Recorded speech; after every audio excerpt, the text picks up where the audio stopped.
हमरे ससुर जी के 3 बिसा खेतवा की गोड़ी गोड़ी ना बोई डारई जौन हरिया की गोड़ी गोड़ी ना।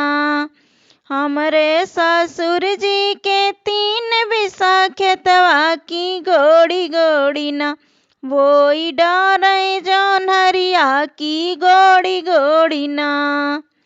हमरे ससुर जी के पालल मुर्गवा की खोदी खोदी ना खाई डारई जौन हरिया की खोदी खोदी ना खाई डारई जौन हरिया की खोदी खोदी ना।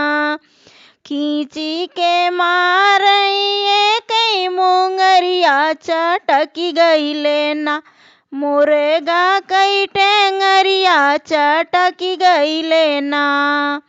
हमरे जियठ जी के 1 बिसा खेतवा की गोड़ी गोड़ी ना की गोड़ी गोड़ी ना बोई डारई जौन हरिया की गोड़ी गोड़ी ना।